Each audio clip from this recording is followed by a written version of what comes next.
Bienvenidos al primer capítulo de la Pasión de Cristo.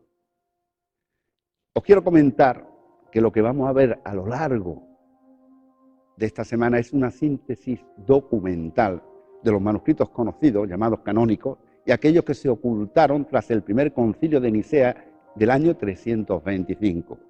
Y haremos una síntesis cronológica de lo que ocurrió en el año 30. Hoy, en este capítulo, vamos a tratar la entrada de Jesús en Jerusalén y la primera parte de lo que ocurrió en la última cena. Bien, comenzamos. En Betfagé, que está a 1 kilómetro en el Monte de los Olivos, a 1 kilómetro aproximadamente de la muralla exterior de Jerusalén, Jesús pidió un burro para que se cumpliera lo que dijeron los profetas. Bien, empezaron acompañándolo sus discípulos, pero ¿vosotros creéis que si Jesús hubiera entrado en Jerusalén solamente con sus 12 íntimos, los fariseos iban a alarmar de algo? ¿Los saduceos? Jesús no iba solo con sus 12 discípulos. A lo largo de ese recorrido, de ese kilómetro, se fueron incorporando gente que lo seguían cada vez más, y entró en Jerusalén con 500 seguidores. Aquello sí alarmó. Se alarmaron las castas sacerdotal del templo de Jerusalén. Cuando entran en Jerusalén, uno de los saduceos pegándole voces, maestro, maestro. La palabra maestro lo utilizó un poquito en plan de burla. Oye, dile a estos que se callen. Y Jesús le respondió, si ellos callan, gritarán las piedras. Y después pasó algo clave que no lo vamos a ver en este primer capítulo, lo veremos más adelante, porque esto que va a ocurrir ahora mismo le llevó a Jesús a terminar crucificado. Unos fariseos se aproximaron y para ponerlo a prueba le dijeron, maestro, ¿es lícito pagarle tributo al César? Y Jesús les dijo, dadme una moneda. Le dieron la moneda y claro, la moneda tenía el busto del emperador de Roma, de Tiberio César. ¿Qué es lo que viene en la moneda? Y dice el César, pues da al César lo que es de César y a Dios lo que es de Dios. Cuidado, que esta frase es clave, como veremos más adelante.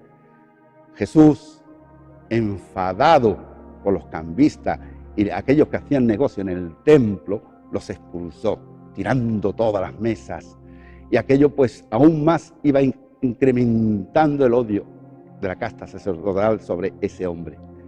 Durante esa semana, Jesús predicaba por la mañana al templo y por la tarde acudía a Betania. Betania está a unos 3 kilómetros al sur de Jerusalén, a casa de Lázaro y de sus hermanas María y Marta. Durante esa semana, Marta, de ahí que sea la patrona de la hostelería, era la encargada de prepararle la comida, la cena a Jesús, y María simplemente lo escuchaba. Le encantaba estar con él. Y lógicamente su buen amigo Lázaro. Tened en cuenta que aunque en la historia de los canónicos nos habla de Lázaro, Marta y María, ellos ya se conocían desde niños. ¿Por qué? Porque el padre de Lázaro, Marta y María se llamaba Eleazar. Y cuando Jesús tenía 5 años y huyó y estaba en Egipto porque había huido con sus padres, la Sagrada Familia, con 5 años conoció por primera vez a Lázaro, Marta y María. Y José se hizo muy amigo del padre de ellos, llamado Eleazar. ¿Qué ocurrió? Cuando ya Jesús era adulto, justo en esos momentos, pues la amistad continuó hasta los últimos días. Bien, pues continuamos con la cronología. Esa semana predicaba en el templo y a su vez estaba en Betania. Cuando Jesús preparó la última cena, ten en cuenta una cosa, porque en la última cena se habla víspera del Sabbat, es decir, viernes, víspera del sábado.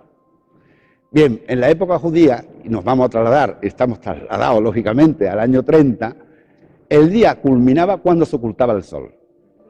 Evidentemente para nosotros la última cena se celebró el jueves, pero fue a partir de las 9 de la noche. A las 9 de la noche,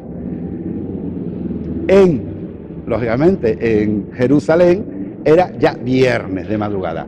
Que por cierto, estoy ahora mismo hablando en la iglesia de San Marcos, sede canónica de la Hermandad de la Última Cena, en la iglesia de San Marcos de Jerez, sede canónica, como he dicho, de la Hermandad de la Última Cena. Bien, la Última Cena, ¿en dónde se celebró?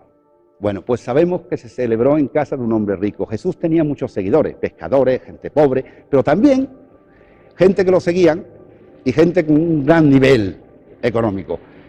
Os comento, uno de ellos José de Arimatea, otro Nicodemo, y otro desconocido que pasó al anonimato en la historia se llama Elías Marcos. Jesús celebró la Última Cena en casa de Elías Marcos y sabemos que era un hombre con mucho poder adquisitivo, porque en aquella época las casas eran de adobe. Las casas de una sola planta eran de personas de una clase media-baja, pero aquellas que tenían 2 plantas eran personas con unos recursos económicos importantes. Jesús celebró la Última Cena en la 2ª planta, lo cual Elías Marco tenía recursos económicos. Bien, pues Elías Marco era viudo y tenía un niño de 10 años, el que ayudaba a preparar la cena. La cena se realizaba en una mesa, en una tabla baja, y todos recostados sobre una especie de cojines. Y os explico el porqué. La cena de Pascua en víspera del Sabbat era un homenaje que se hacía a los hebreos que huyeron de Egipto. Bien, pues después del lavatorio de pies para la impureza, según las costumbres judías, que fue Jesús el que se encargó de hacérselo a sus discípulos, Elías Marco, ayudado por su hijo de 10 años, que ya desvelaremos quién es ese niño, colocaron inicialmente hierbas amargas. Las hierbas amargas equivalen a la endivia de hoy en día. Unos dátiles, pan ácimo, el pan ácimo es blanquecino, un pan sin fermentar, y un cordero primogénito bañado en vino, ellos le decían vino rojo, pero equivale a lo que es vino tinto. Pues antes de empezar la cena, Jesús cogió un trozo de pan, lo mojó. Aquí tenía a Juan sentado, recostado a Juan, Pedro, y el siguiente era Judas Iscariote. Mojó el pan, se acercó a Judas y le dijo: lo que tenga que hacer, hazlo. Judas se marchó. Todos creían que en víspera del Sabbat Judas se iba a encargar de dar dinero, como era el administrador del grupo, dar dinero a los necesitados. Y aquí voy a hacer un pequeño paréntesis en este primer capítulo, porque me gustaría dedicarle estas últimas palabras a Judas Iscariote.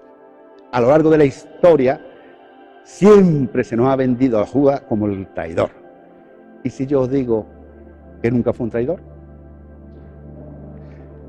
Para saber si una persona es traidor, lo primero que hay que hacer es conocerla. Es lógico. Pues vamos a conocer quién era Judas. Judas era hijo de Simón Iscariote. ¿Quién era su padre? Su padre era un celote. ¿Quién eran los celotes? Los celotes eran los extremistas de la época. Su único objetivo era expulsar a los romanos de la tierra prometida. Bien, pues el padre de Judas ascendió en grado a ser jefe de celote y contrataba a unos sicarios. Le decían los hombres de la sica, porque tenían un puñal, una hoja en forma con la forma del cuello, y cortaban las cabezas de los romanos. Judas vivió en ese ambiente.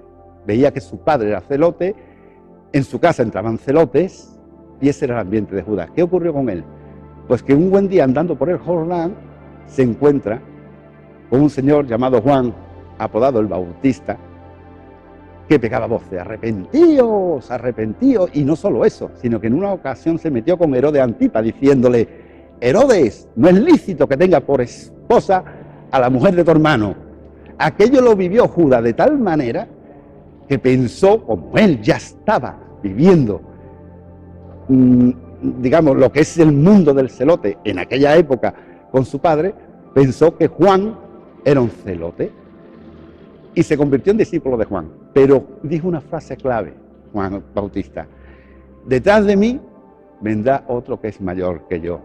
¿Qué pensó Judas? Que el que venía detrás de él era el jefe de los celotes. Judas se hizo discípulo de Jesús, se ganó su confianza, fue administrador del grupo, estuvo 2 años y medio al lado de él. Pero Judas vio que Jesús no reaccionaba.